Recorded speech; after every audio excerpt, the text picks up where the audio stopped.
Raymond Nsima, économiste et candidat déclaré une seconde fois à l'élection présidentielle de 2023, ne cesse de prendre une place honorable auprès de la population après un pourcentage de 0,4 lors de l'élection présidentielle de 2016. C'est dans ce cadre qu'il a animé une énième causerie politique au 2e arrondissement de Libreville, Cocotier, afin de prendre un nouveau départ pour la conquête du palais du bord de mer ce samedi 8 avril 2023 en présence de la population. Dans 30 jours, mobilisez-vous. N'attendez pas le dernier jour. Dès le premier jour, ruez-vous vers les bureaux qui font l'enrôlement. Allez-y et créez le temps. Soyez patients. Faites-vous enrôler.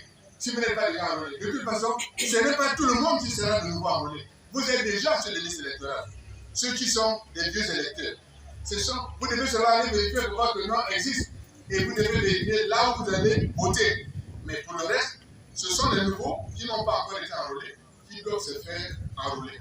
Qu'est-ce qu'on peut faire dans la situation où nous nous trouvons? Voyez-vous, j'ai décidé d'être candidat à l'élection. Je suis candidat. J'étais déjà candidat en 2016. Mais en 2016, il s'est passé quelque chose d'assez amusant.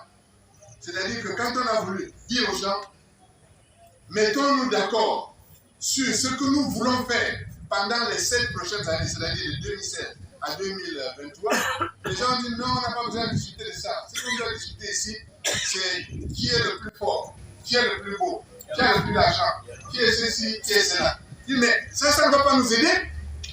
Qui on gagne demain? Qu'est-ce qu'on va faire? J'ai vu ce que les gens ont fait. Beaucoup de gens étaient chez eux. Et quand maintenant on a donné le résultat, beaucoup de ceux qui ont protesté, en réalité, n'avaient pas voté. Et les gens qui étaient en face se sont bien rendus compte de ce que personne n'était prêt à les faire, entre guillemets, tabasser, alors même qu'ils n'avaient pas voté. Avant qu'on aille à quelle est la stratégie pour sauvegarder le vote qui aurait été acquis, commençons par voter.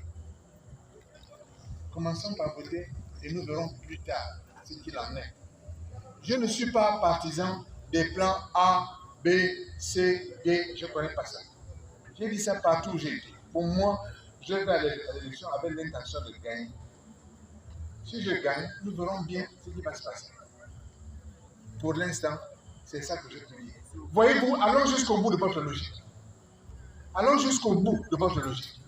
Si je vous dis, demain matin, si je gagne et qu'on ne me donne pas la victoire, je vais lever les troupes et je vais marcher. Vous ne voyez pas que je vais me faire arrêter à la prison immédiatement pour l'incitation à la violence. C'est ça que vous voulez que je passe? C'est ça votre question? Qu'est-ce que vous voulez que je fasse? Après avoir fixé le cap de sa volonté d'occuper le palais du bord de mer dans quelques mois, suivi des questions des participants, l'économiste et homme politique Raymond Nsima invite la population de se faire enrôler sur les listes électorales afin d'éviter les contestations animées par les non-inscrits sur les réseaux sociaux au moment opportun.